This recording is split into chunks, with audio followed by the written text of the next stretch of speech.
I'm not actually mic'd for your ears right now because my voice is going straight into the recording, so I'll just have to speak up. My name's Thomas Miras. I'm really happy to be here introducing this session on behalf of the Catholic Culture Podcast Network, which I run. It's an outgrowth of a website, CatholicCulture.org, that's existed since 2003, but we've been making podcasts since 2018. And oh, thanks. And when I started the sort of flagship podcast, the Catholic Culture Podcast, where I interview people on a wide range of topics, but a lot of art stuff in particular, I really felt I had a blind spot in the area of poetry.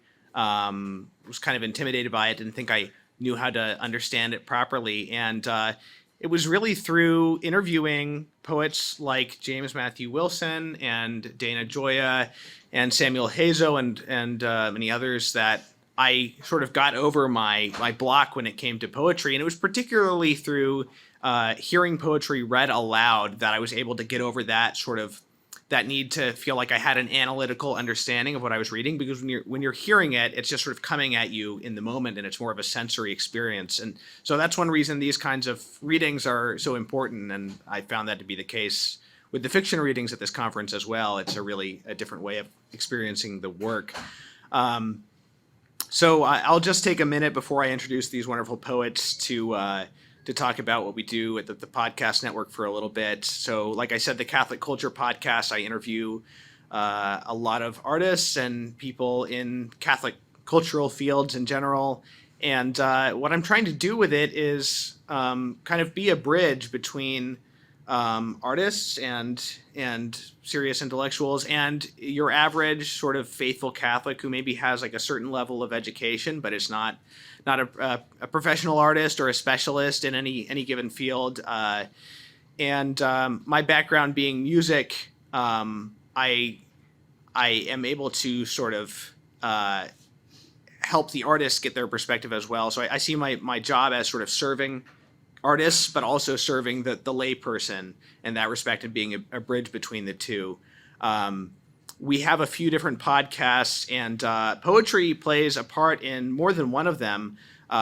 We also have Catholic Culture audiobooks in which James Majewski over there, who's an actor, narrates a wide range of classic Catholic literature, including poetry. He's done poems by Hopkins, Newman, Thompson, and others. In fact, we're just about to put out a poem by Richard Crashaw on St. Teresa of Avila, but also sermons by the Fathers of the Church, St. John Henry Newman, some longer works like St. Augustine's De Doctrina Christiana and others. So we've got a fine archive being built up by James in that right now. Another of our podcasts also has to do with the arts. It's called Criterion, the Catholic Film Podcast, and James and I co-host that with the assistance of Nathan Douglas over there, who's a filmmaker based in Vancouver. And that again, we're trying to sort of help ordinary Catholics go deeper in the art form of cinema beyond sort of what the immediate pop culture surrounding us offers, and trying to model a deeper discussion and engagement of some of these great works. We've been going through the Vatican film list. I don't know if any of you are familiar with that. It's a list of 45 important films that the Vatican published in 1995. So we're about 2/3 the way through that. So that's Criteria. And then we have another podcast hosted by someone who was at the previous conference in Chicago in 2019. Mike Aquilina does Way of the Fathers, which is a history podcast about the fathers of the Church. He just finished up his second season on the first 7 ecumenical councils. So that's just a little taste of what we've got going on there. So I'll move on to the introductions now. Let me just pull out my bios here.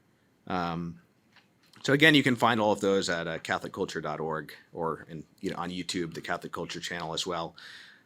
So again, really happy to be introducing our first poet here, Paul Mariani, University Professor Emeritus at Boston College, is the author of 22 books, including biographies of William Carlos Williams, John Berryman, Robert Lowell, Hart Crane, Gerard Manley Hopkins, and Wallace Stevens. He has published 9 volumes of poetry, most recently All That Will Be New from Slant. He's also written 2 memoirs, 30 Days and The Mystery of It All, The Vocation of Poetry and the Twilight of Modernism. His awards include fellowships from the Guggenheim Foundation, the NEA and NEH. He's the recipient of the John Ciardi Award for Lifetime Achievement in Poetry and the Flannery O'Connor Lifetime Achievement Award. Let me just return that. So, yeah. Oops. There you go. Playing soccer with a water bottle here. Can't try to do 2 things at once, I suppose. His poetry has appeared in numerous anthologies and magazines, including Image, Poetry, Presence, the Agni Review, First Things, the New England Review, the Hudson Review, Tri-Quarterly, I assume review is implicit in the title there, the Massachusetts Review, and the new Criterion. So welcome, everybody. Please, Paul Mariani. Thank you very much, Tom, for that introduction. And it's a privilege to be here with both James and with Fred. I wish I could be there in person, but this is the best I can do right now. So here we go. I'm going to start off with prologue, Northeaster at Prout's Neck. It's a painting by Winslow Homer from 1895. The primordial tensions of those natural forces. Watch as the massive waves surge forward, then back out into the vast Atlantic as if sucked into some blue-black vortex, even as another wave and then another comes crashing in to smash against the jagged granite shore. The silver glitter spume explodes just feet away, as old and now instant as that whirlwind confronting Job. How is it Homer caught the drama in his Northeaster, just yards from that ructive cabin there on Prout's Neck along the coast of Maine back then? And now the painting glowers in the cloister-like environs of the New York Met, replete with a sleepy guard. Homer caught it all. School kids playing crack the whip in those fields outside some one-room schoolhouse. Those 3 Confederate prisoners surrendering at Petersburg to be interrogated by a Union officer. One, a hillbilly kid, another an old man lost, and that young rebel officer, hand on hip, his steady, sullen staring in defiance even now. And then later, those Southern whites and blacks in those unforgiving years of Reconstruction, that white mistress standing awkwardly by the door, not knowing what to say to her former slaves, nor they to her. Or those English working classes, the Bermuda natives among the sands and palmettos, the dangers of the sea, the drifting boat with a lone black man as sharks circle him with a typhoon rising in the distance. And in time, even people disappear from his canvases. And it's the sea alone the painter dwells on as at creation's start. As with the poet, who must face the blank canvas of the page and stare and stare and stare again. And then if he is blessed or cursed, a word at last comes uttering forth. And then another and another, and then a line, a force, a tension felt between a gray, a cobalt blue, a green, a dash of red and orange dot, and a smear of white to say, this is a painting. And then another swirl of white as 3 waves spill. And then that giant wave exploding again, again, again, as the thing itself, the real, comes crashing finally down on you.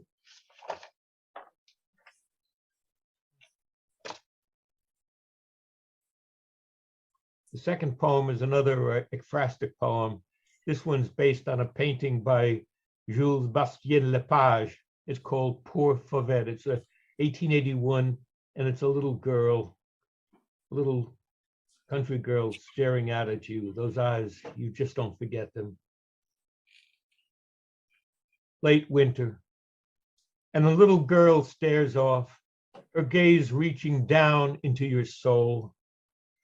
She's wrapped herself in a makeshift shawl of brown cloth to ward off the cold this very morning, as she stands there in some wintry field out in Damvilliers, minding the family cow as it feeds on straw and thistle. There are some glorious pictures, D.H. Lawrence wrote a friend, after viewing the canvas at a winter exhibition some 30 years after Bastien Lepage painted the scene, the artist himself long since gone. But nothing caught his eye like this scene as he watched the lovely woman in her smart, dark velvet suit and hat, its feathers flowing down over her shoulders, a woman so unlike that poor Fauvet. Too sad, the woman whispered, as she confided to the man beside her there. But then, that is what the country does to one. And now, the moment over, the two moved on to yet another landscape, and then another. And here's the thing. It's the gaze of that little girl, isn't it, that embeds itself upon your heart before you too find yourself likewise turn away. How many times have you been stopped when you least expected by someone asking you to look at them and listen? Like the daughter of an old friend, himself long gone, catching you in the frozen parking lot of the old brick church just after Mass this morning, when all you wanted was to climb inside your car for warmth, her face and yours masked by this pandemic, though her teary eyes spoke volumes as she began to speak of the deep rifts between her brother and herself. And what was there for you to do but listen in that freezing morning? Pain is pain. Pain is personal. Still, you've learned to listen, which somehow seems to help the other as it helps your sorry self just to know you care. Something that seems to repeat itself more and more now, giving back something of yourself. Like that bread just offered you, which you consumed before you left the parking lot to head back home for coffee, eggs, and bread, which is more than what poor Fauvet will feast on when she returns this evening back home, cold and weary, to sup on her daily bread, if that. Both those gazes etch now on your heart.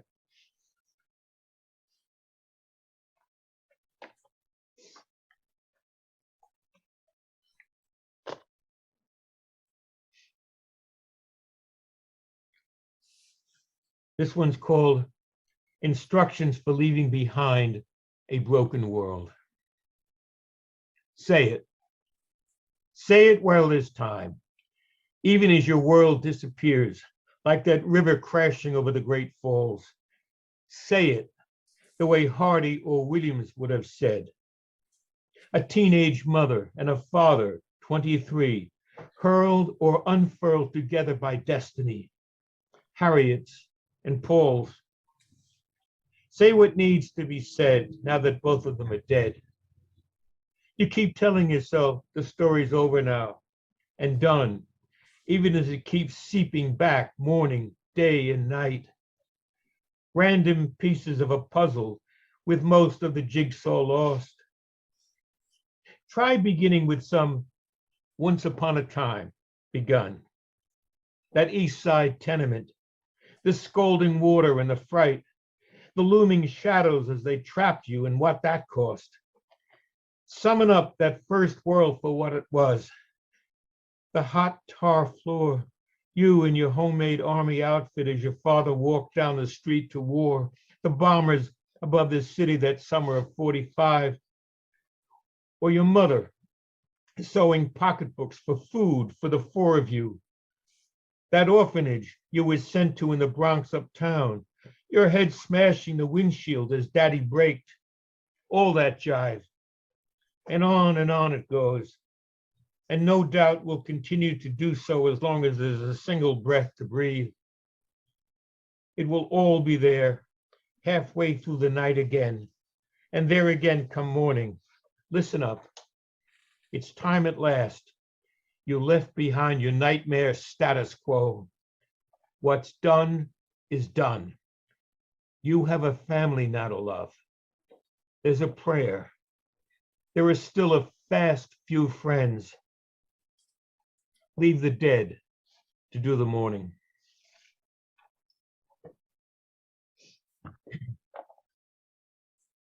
This one's a little lighter.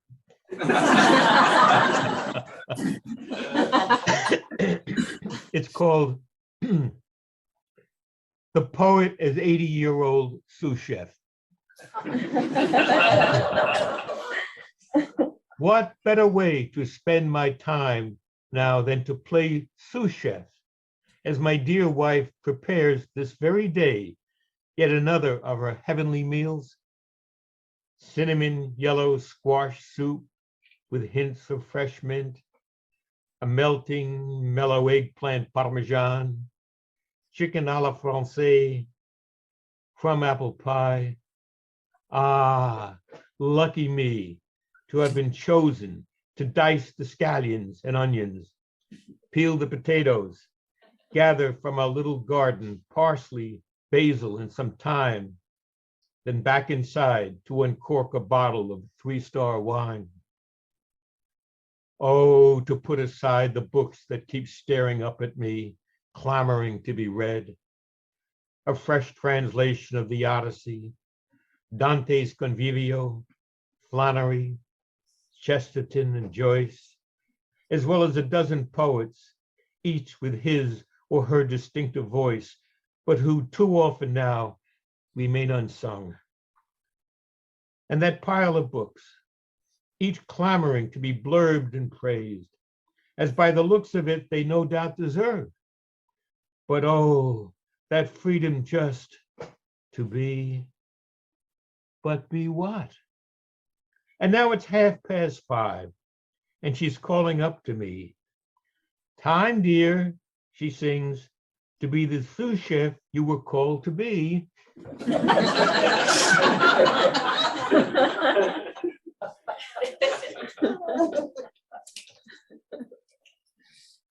The next one is called The Other Side. It's for a dear friend of ours, Margaret, whom Eileen and Margaret would do all the shopping, would go on vacations with the kids growing up, and she was dying, and we were there. The other side. All those years you lunched with Margaret or spent time cooking meals together, baking cookies, batch after batch, meals at Thanksgiving, and yes, especially come Christmas time.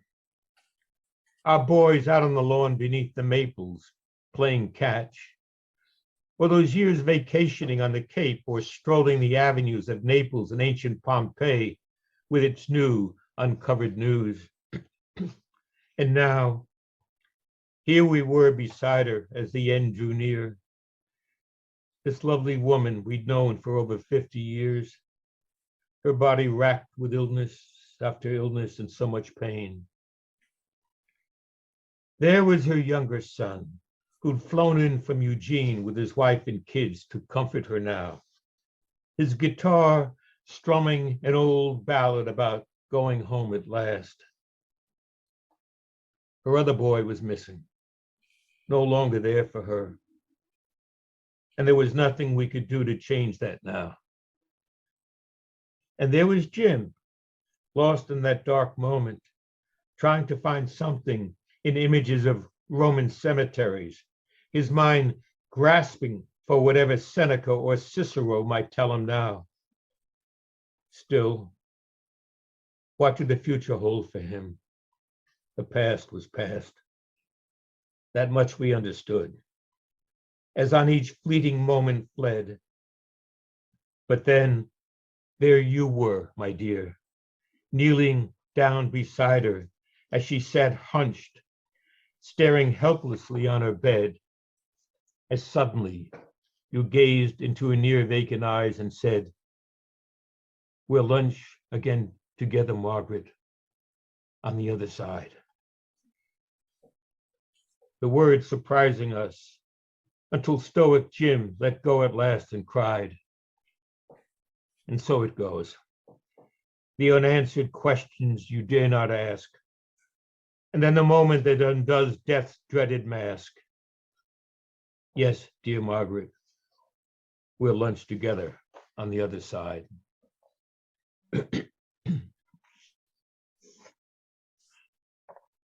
Two more. This one's called The Wheel, The Wheel. 16 and a half with a brand new driver's license in my wallet, driving my father's 47 two-toned old clunky Pontiac. I turned left off Hempstead Turnpike when a car, which make or color I can't recall, appears shark-like off to my right, and it's there in front of me, and I'm twisting the steering wheel first left and right, and somehow, and this I swear to, friend, the wheel itself takes over, spinning this way then that, and the danger's past, and the car disappears into the past, and I breathe again. This was 65 years ago, mind you, and still I can't explain what happened. Do you believe in guardian angels? Well, since that day, I confess I do.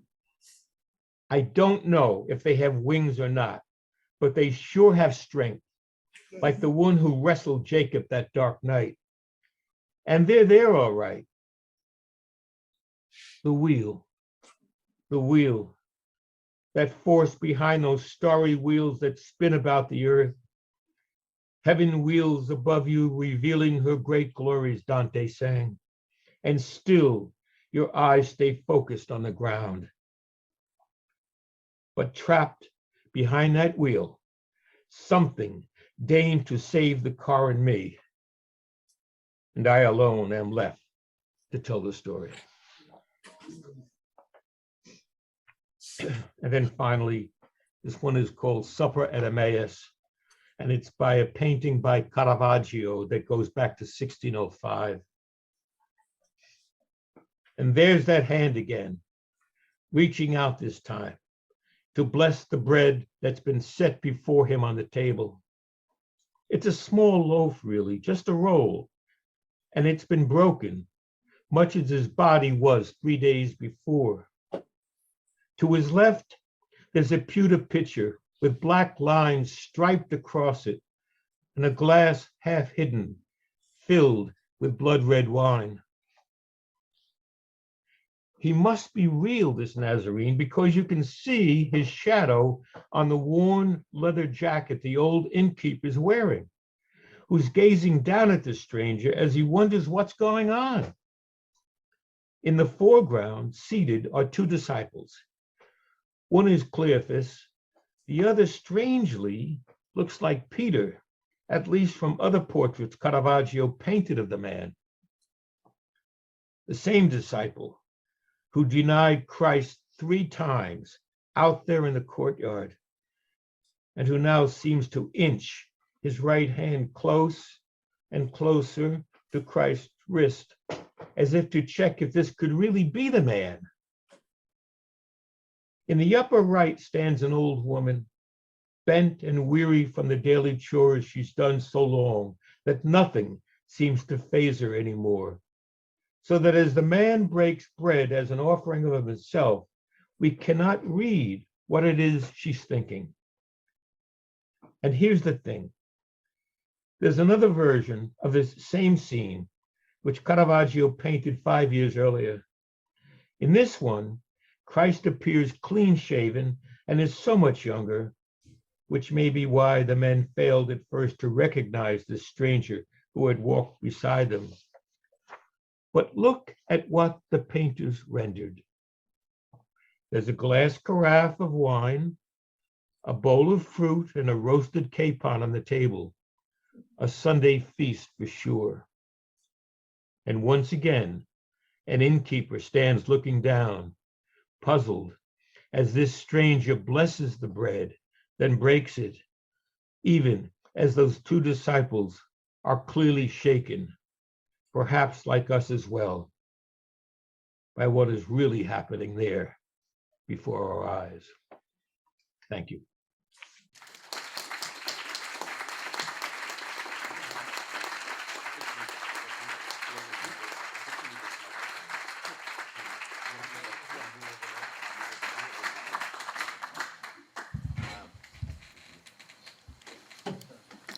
Thank you so much to Paul Mariani for that wonderful reading. So our next poet is Frederick Turner. He's a Founders Professor of Arts and Humanities Emeritus at the University of Texas at Dallas. He was educated at Oxford University, a poet, critic, translator, philosopher, and former editor of the Kenyon Review. He's authored over 40 books, including The Culture of Hope, Genesis, an epic poem, Shakespeare's 21st Century Economics, Natural Religion, and most recently, Latter Days with Colosseum Books, edited by James Matthew Wilson over there. He has co-published several volumes of Hungarian and German poetry in translation, including Goethe's Faust, Part 1. He's been nominated internationally over 40 times for the Nobel Prize for Literature and has been translated into over a dozen languages. Frederick Turner.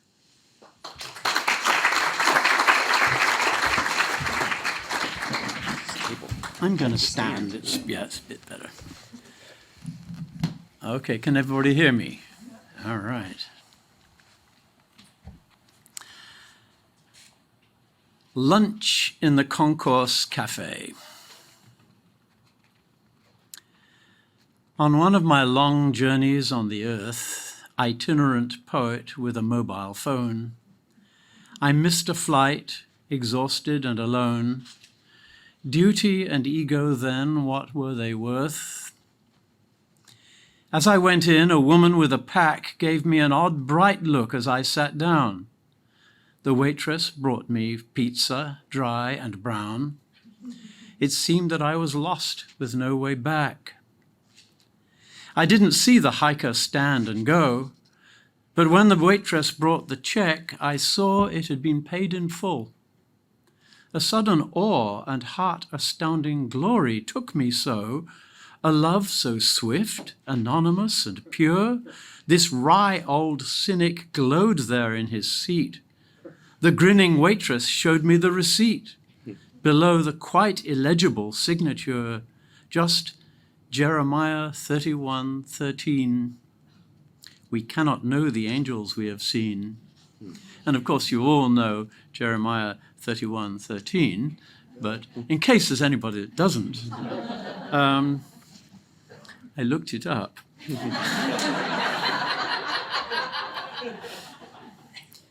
Then shall the virgin rejoice in the dance, both young men and old together, for I will turn their mourning into joy, and will comfort them and make them rejoice from their sorrow.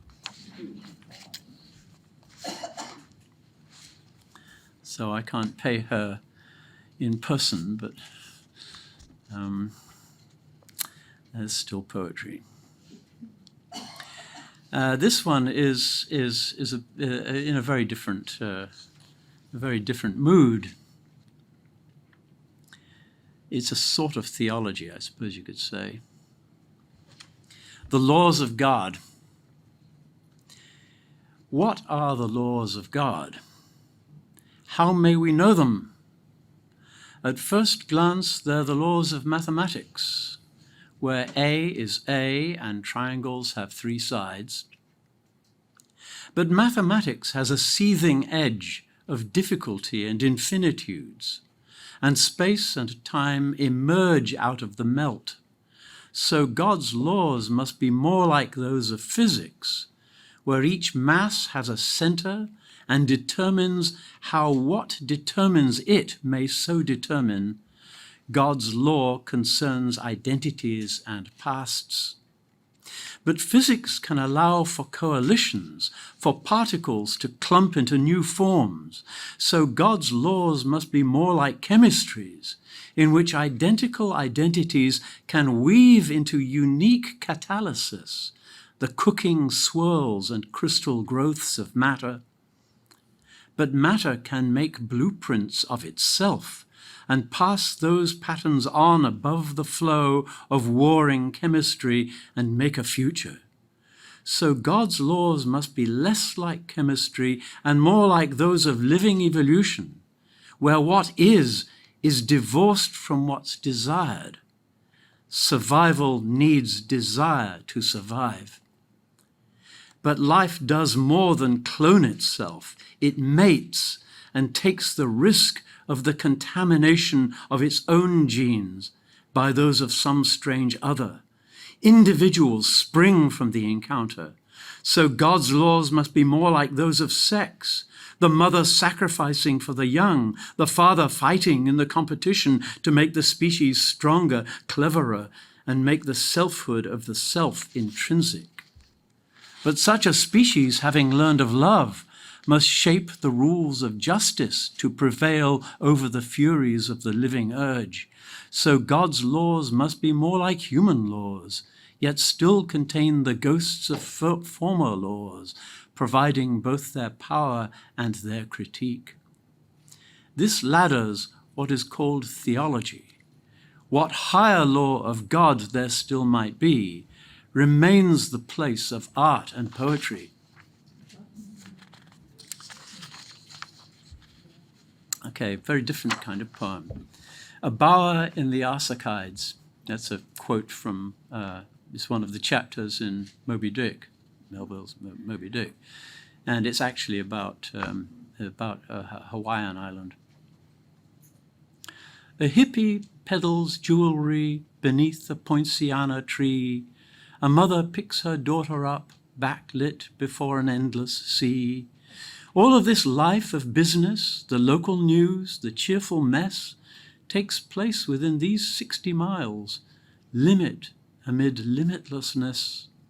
And is this earth an island too, a grain of sand, a drop of blue, lost in a lonely vast of space that even light treks slowly through?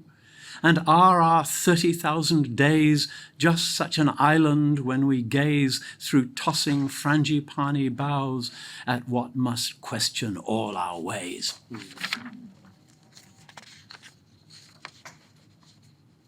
This one, some of these poems are very definitely making arguments about ideas that we maybe take in too thoughtless a way. According to my bond, no more, no less. And this is Cordelia answering Lear when Lear says, how much do you love me?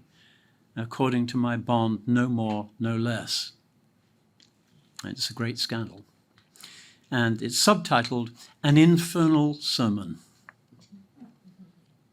You can take that how you like.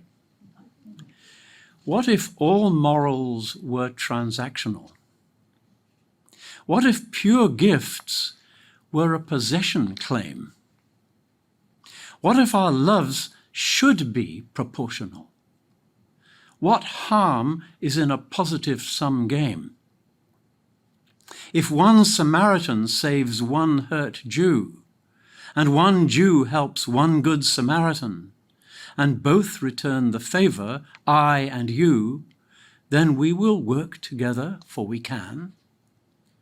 Gifts unrequited soon become a way to make another's life depend on that. Largesse that kills the other's means to pay, the liberal as the aristocrat. How do we know what good deed is in measure unless we think how weighty is our debt? Our life, our goods, our interest, our pleasure depend on every person that we've met. Love isn't what two souls feel for each other. It's the third thing between them, the relation. It is the game between the child and mother, the new birth from the lover's exaltation. It is the poet's way, who must return the vast gift sample of the universe by seeing it as it can't see, and earn by his astonishment the art of verse. Complicated poem. Heaven. If tragedy's what births the soul, no mountains when the ground is even, if what's not torn cannot be whole, is there no tragedy in heaven? There is no thing or place that can give perfect justice and content to living woman, living man, so why the lust for punishment? It is no thing or place, but time that is the realm of peace and joy. It's not the peak, it is the climb. It is the playing, not the toy. So heaven then is here and now, and we must bear it anyhow. And I was really enjoyed the panel this morning on René Girard, and I have a great sympathy with Girard, and some of these poems you could say are Girardian. This one's entitled "The Harshest Moral Laws." If you resent the wealth of others, you are a thief in your heart. If you resent the power of others, you are a tyrant in your heart. If you resent the loves of others, you are a rapist in your heart. If you resent the joy of others, you are a torturer in your heart. If you resent the knowledge of others, you are an Alzheimer's plaque in your heart. If you resent the religion of others, you are a crucifier in your heart. If you resent the race of others, you are a genocide in your heart. If you resent the beauty of others, you are a monster in your heart. If you resent the sins of others, you are a greater sinner in your heart. If you resent the lives of others, you are a murderer in your heart. This one's entitled Mesophysics, and the thought is that, as we know, passing through our bodies right now is all the information in the universe, basically. It's just zipping through us, If my cell phone is picking some of it up, and so on. All of the information is flowing through us, and it's all complete. Information cannot be destroyed. And this is entitled Mesophysics. A sudden shiver, nakedness and shame. The information flowing through my phone is flowing through my body just the same. Arriving at the tip of my light cone, all the vibrations of the universe, caught in their stories where I'm writing this, a fleshly instrument to make it verse, and so begins its mesomorphosis. The matter of my body, blood and bone, is only trapped and spinning hums of charge, harder than light, more flexible than stone, midway between the tiny and the large. Black holes are not then crematoria, the waste bins of space-time, but it's Sunday, repositories or libraria, the Ghana house of cosmic DNA. The fiery tidal tumult of its fall, where knowledge is interred and gathered in, is but the bardo and the interval that tracks the outcome to the origin. Acceleration into stillness, time compacted from a line into a whole, as in a verse the echo of the rhyme makes out of words the music of the soul. One day we'll enter that peculiar space that is both one dimension and is all, event horizon, library, the place for all the sumptuous volumes at our call. This universe is paradise that we must grow to recognize and sense. Our griefs and rages, all that agony, just the equipment of experience.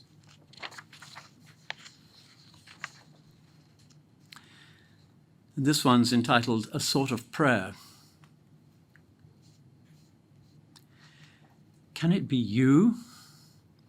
Can it be you, old friend, old master, who, when I accused myself, was always kind, was always truly kind?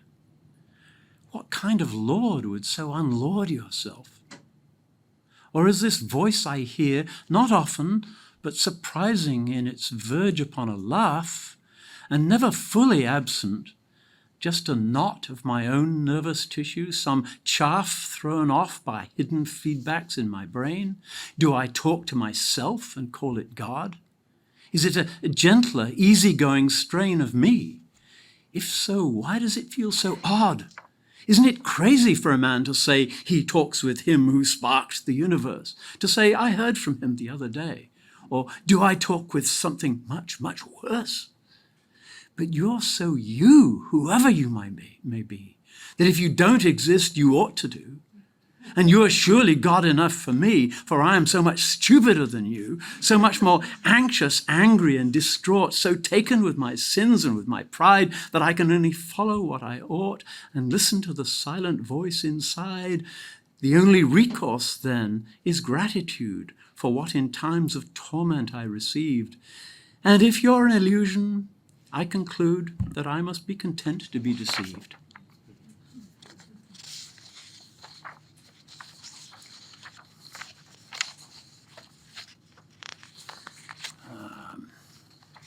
I think I'll do just one more.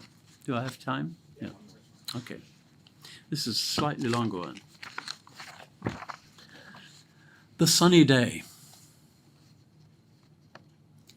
This huge bright sky with fleets of flying clouds is a grand theatre of blue and white, with giant players among lesser crowds walking the world's stage in the sun's vast light, a stage that is a riot of avid green, dying and growing, star scattered with flowers, hill beyond hill, a gaudy painted scene, violet horizoned, dimmed with distant showers. And far beyond, we know the blue goes black, boiling with shoals of stars still freshly sown, and worlds invisible all the way back, dragoned perhaps with green life of their own. And stranger still, behind these eyes that see, are inner engines, scale, nested in scale, seething with wet electrochemistry in intricate exchange, contest and sale. With such enormous gifts, how could we fear this universe has not the generosity to give us all we need, preserve what's dear, bring all things to their proper destiny? For what it says is goodness, love abounding, exuberance in play, a merry dance, a curiosity odd and astounding, a kind of self-exploring innocence. Then will I give my trust to such a being it is, the uni of the verse, and see this as an earnest, guaranteeing the better outcome always from the worse? But how did all this richness come to be? What process brought this drama to the stage? Ah, it was death, extinction, agony, a billion branches pruned on every page, a vast and dreadful storybook of waste, stars broken, planets scorched, and species lost, languages quite forgotten, tribes erased, oceans depopulate by fire or frost. And all my loves, my friends, my own odd mind must surely go that way, into the past, into great darkness that rears up behind the gorgeous stage where each scene is the last. Of what strange tissue then must my faith be? First, like all else that paid the final price, I must thank those that gave their lives for me, and copy them and come to sacrifice.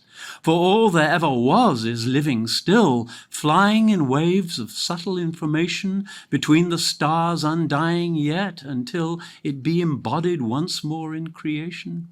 Memory is just a hint of what is stored within the body of this theatre, a coin we keep back from the dragon's hoard, with her permission, redolent of her.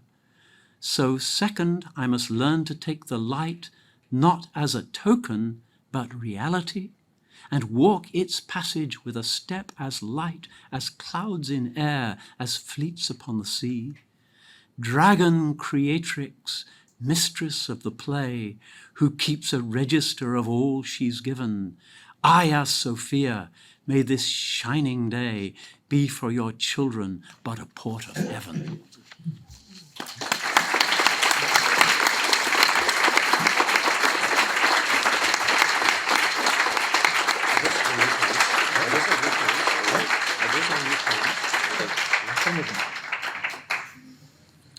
Thank you very much. That was wonderful.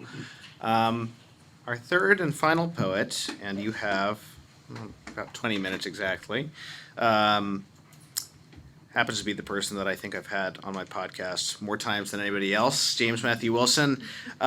He is the Cullen Foundation Chair of English Literature and founding director of the MFA program in creative writing at the University of St. Thomas in Houston. He serves also as poet in residence of the Benedict XVI Institute for Sacred Music and Divine Worship, as editor of Colosseum Books, and poetry editor of Modern Age magazine.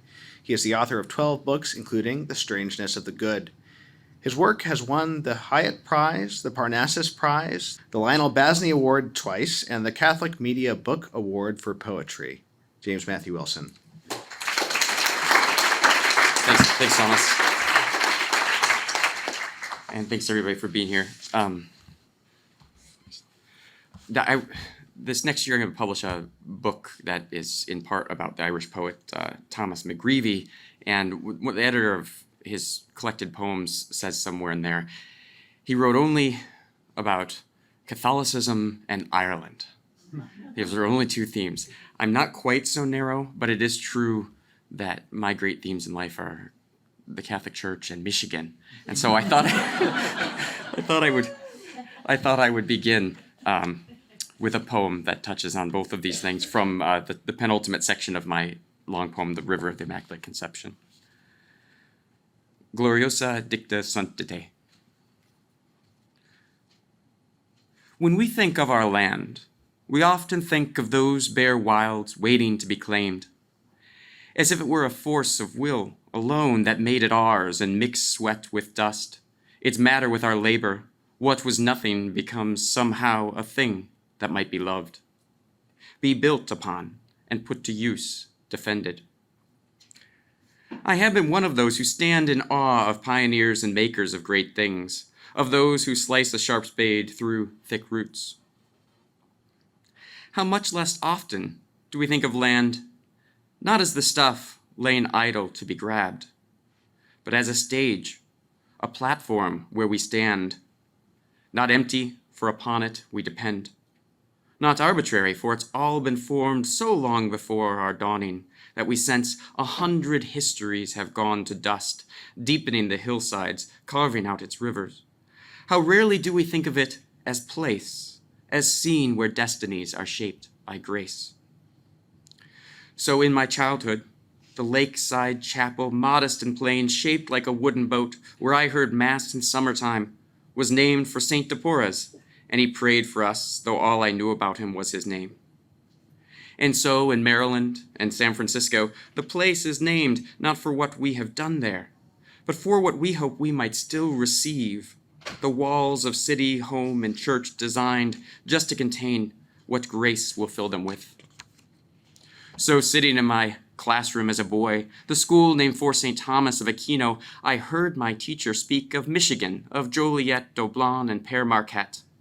And telling us their stories, she unfolded another history than the one we're used to, one in which, by the Holy Spirit's grace, men slipped along the wilderness's veins, bearing such names as hitherto unspoken might be to consecrate a land of saints. For naming is a kind of grace, not deed. It clarifies what was not understood, such that what outwardly remains the same becomes itself more fully and more truly transformed within by the articulate light to lay above a saint's bones on the shore, to pray the words that saints have prayed before, to name and know what comes forth from the darkness. These are the occupations of a place, its purpose and its glory and its grace. So I'm mostly going to be reading blank verse this afternoon, but I want to make sure it would be just a pity not to rhyme. So here we go. Here's a poem in a nice ornate stanza taken from an 18th century Anglican bishop of New York, actually. It's the last poem of this book, Hasten to Aid Thy Fallen People. It was the Reverend Hobart who was Elizabeth Seton's bishop before she converted. Hasten to aid thy fallen people. How does one make a song of holiness, or speak of music without spoiling it? They both seem more than our tongues can confess, and born above in our world do not fit. What's more, those who ascend with them are closed in on themselves, struck dumb, and all in ecstasy that they have heard seems flailing, foolish in a fallen word. But every rising strain must strain indeed to lend a form to what in truth is light, and manifest peace as if it's a deed, and give transcendence some arc of a flight. The purity of every saint will be daubed on with sloppy paint, and what no thought may comprehend or say must be taught in the staging of a play. The gift of form, because so fascinating as we bend down to work with knife or ruler, reminds us that beyond it's always waiting some piercing light. Consider how the jeweler makes every cut upon a stone for its sake, but not that alone. His patient labor wasted if a line does not refract and multiply and shine. And any humble implement may serve to figure forth and yet conceal that light, so that high thought is felt upon each nerve and mystery is given to our sight. Just this way, things are lifted up, a chalice wrought from wooden cup, a little dust and water mixed to clay are molded into birds that fly away. The Mass is first his earthen sacrifice, but also taste of peace and heaven's throne, the gift that leaves behind all thought of price, yet where no less we raise a plangent groan. For at its finish, we are sent into the world both dark and bent, that bearing out the Virgin's hastening aid, from ruined choirs some good may be remade. I would be remiss if I did not tell you that the Angelico books booth, the book booth of my publisher, is just beyond the building where the Eighth Day books are, and they would be only too happy to see you there as they sit beneath the unforgiving Texas sun. So I must rhyme one more time before I dive into a little blank verse, and here's a little poem where I tried to outdo E.A. Robinson at his own game. All your life, you'll earn less than you feel you're worth, retire in debt. Old faces framed above the hearth, your name forget. And friends forget you're failing soon, but not your wife, who carries them like an old tune or sharpened knife. You dreamed of politics and fame, but that soon faded, as no one liked you, though you claim you've just grown jaded. You shuffle off to work each dawn in every season.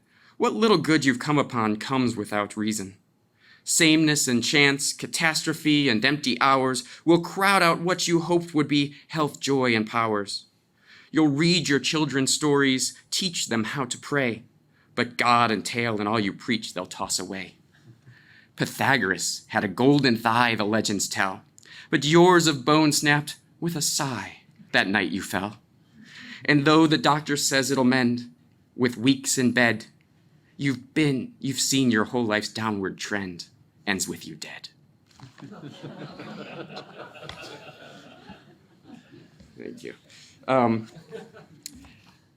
I wrote this book, The Strangeness of the Good, during the coronavirus quarantine, and I wouldn't have published it had I not, because half of the book is quarantine notebook. And as you can imagine, I haven't had a whole lot of chance to read it in front of an audience before because of the reason I wrote it. So I want to share a little bit with you. Here's the opening one, March 15th, 2020.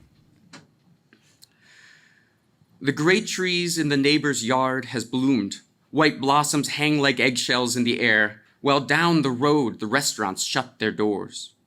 The rising noise, the swish and fade to silence of traffic by our home grows less and less. The schools have closed, and all the nearby houses sit stout and quiet, ready to erupt. But while some stores stay open, I take off to find my season's load of hardwood mulch to blanket black the dormant garden beds. A friend of ours was in Milan last week. His father died. He'd gone to bury him. The last flight out of there was his. He's back, but shut in solitude for 14 days, his wife and children's voices calling through the flimsy barrier of the bedroom door. He must still hear the grief of Lombardy, an echo of the heavy bell against the stone of narrow streets too late deserted, the guarded stillness of the Duomo Square. Our shops are being ransacked, shelves stripped bare, even the fruits and vegetables are gone, and all because of some sharp woman's panic. Her years of playing activist on Facebook with all those postured sentiments give way to hoarding claws and serious darting eyes. The cunning of some man who sees his love ends quite precisely where the fence line runs. But I return home with the car's rear end weighed low with 7 musky bags and toss them one by one like limp, resistless bodies along the walk. I take up rake and shovel, begin the small, familiar yearly tasks that after a long winter one must do to overcome its slow decay, to greet old life's new start and ready all the house for what may come that we cannot yet know. When I wrote this, started working on this poem, I knew it was going to be in blank verse, but one of the things that gave me particular pleasure is that the usual history of the development of English verse is for that increasingly flexible, modulated line of the late Shakespeare and Milton with an extensive use of enjambment. And I really wanted each line in the poem to be audible as a line, which I was appreciating in Fred's poetry just a few moments ago. And so, yes, they're all in blank verse, but they're just a little tighter than most blank verse is, or at least than my blank verse used to be. I was married on April 1st. April 1st, 2020, for Hillary. You know what happened at our wedding, right? Just joking. No, just kidding. All right, April 1st, 2020, for Hillary.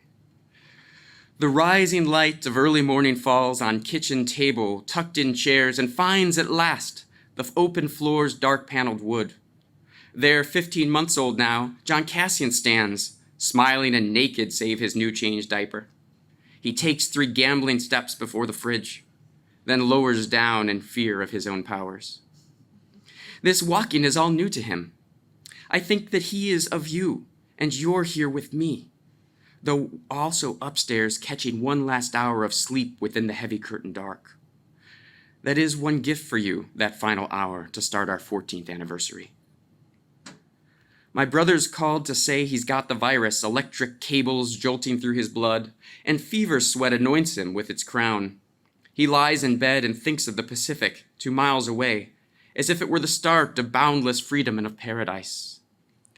When we hang up, I scan the morning paper and find each headline bellows out its number, the count of dying, dead, or newly ill, of unemployed who wait for promised checks, or homeless in Las Vegas, left to squat in painted hopscotch squares upon a tarmac until the shelters can reopen. What of this will we discuss at morning coffee? What will we do behind our bolted doors to mark the depth to which this day transformed us? The children watched Duck Soup the other night, the 100th time or so we've put it on. What starts in pageant and diplomacy soon veers with Harpo's motorbike to chaos, descends by an incessant squeak of horns, and through a trial as fake as those in Lear, lands sprawling finally on a battlefield. And there, within a humbled, bombed-out shack, Groucho's long wayward quest for Margaret Dumont reaches some kind of end in such a place where fate not only brings two loves together, but guarantees that Groucho can't escape. How grateful he must be for tanks and shells to keep them both holed up, even though his mouth may rat-tat like a wild Tommy gun, undoing pleas of love with sudden wisecracks. There is no getting out of her great arms. Am I, like him, some sharp-tongued unromantic? Or do you see, behind the fake mustache and lit cigar, eyes roll with adoration? The hour doesn't lend itself to slapstick. One friend with his black sense of humor notes that if the virus doesn't get us, well, the Yellowstone volcano probably will. Or more tornadoes charging up from Jonesboro. And failing that, an asteroid is due to brush by Earth the final days of April. He doesn't plan to stick around to see it. Under the circumstance, it's no surprise the news reports a case of tragic love. A husband and his wife, afraid to die, hide in their home and watch the president on television mumbling on like Chico about the promises of chloroquine.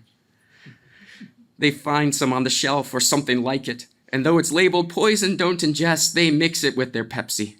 In an hour, the husband's dead, the wife in hospital. The darkness would snuff out our morning light. A friend in Colorado also writes me, explaining his long silence with a story. A month ago, his wife ran off the road and could remember nothing of it after.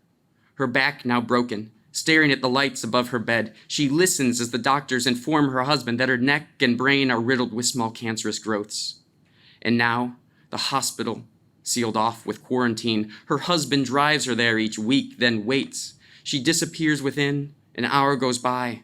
The doctors fight her death in short, quick bursts, and then she's pushed back out and they drive home, her body drifting with the car through daylight.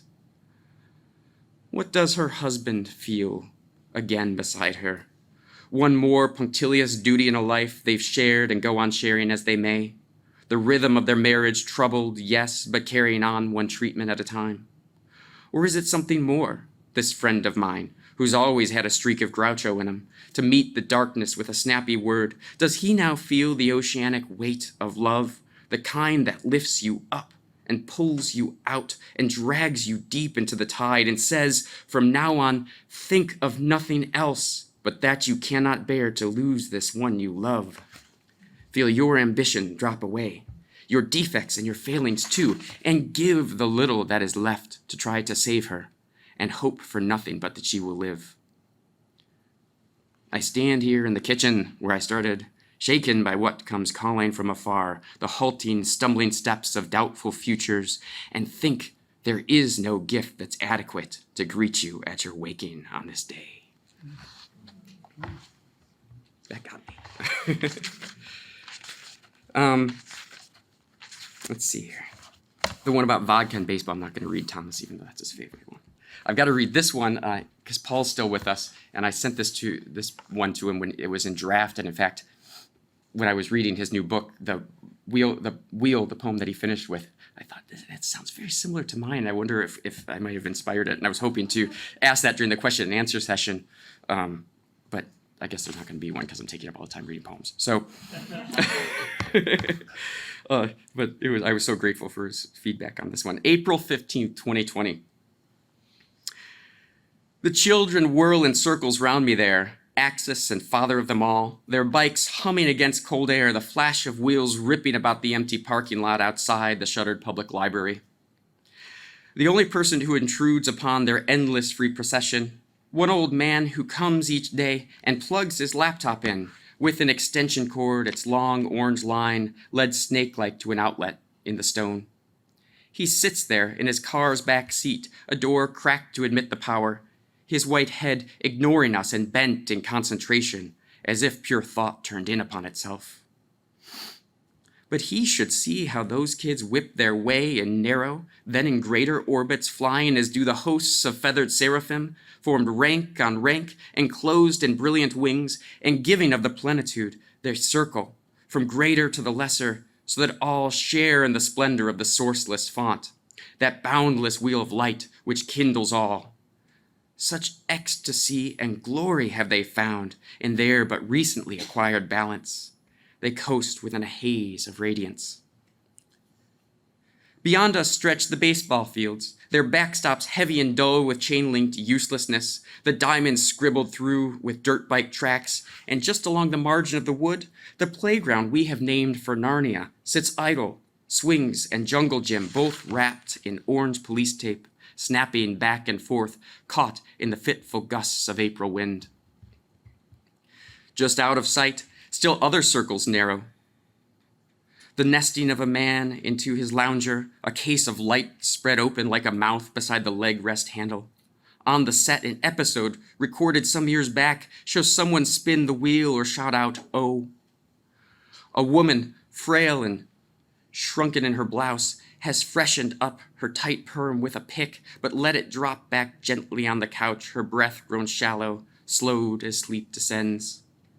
And in the early morning, fathers pace with bloodshot, angry eyes, the children yelling and crowding one another at the sink, the basins thick with aqua streaks of paste that cling beneath the cold gush jetting downward. And somewhere, someone's mother chips a nail, trying to clean the juice and crumbs that hide within the wrinkled padding of a high chair, and someone locked inside a studio whose heart is racing with the boredom, reels eyes from phone to book to alley window, while in the paper, blotches pullulate and overlap upon a printed map like an old stack of tiddlywinks that we've scattered. Our dogwoods now stand prim with pinkish flowers, the maple in the side yard bulging clusters, while apple and magnolia shed last petals in skirts that radiate about their trunks. Yet even now, the season's gripped with chill, and I find twisting on the air a few stray flurries wend their pointless journey down, as if to warn us all that comes to pass will be turned back upon itself in time, however much time seems one long straight line. And in this spiraling about an axis, we may see fate, but fate has its own order, and order brings with it a kind of freedom, as Thomas proves when he repeats each arc about the lot as if it were the cosmos, that place of churning planets, winding stars, and singing angels covering their eyes. His cycle racing wild, its spinning pageant so fast I hardly note the trepidations. Thank you.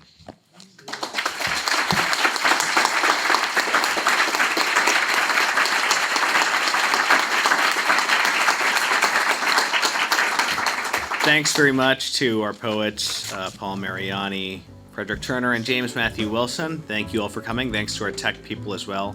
And if you're interested in checking out any of the podcasts I mentioned, you can find them all at catholicculture.org/podcast. Thank you very much for coming.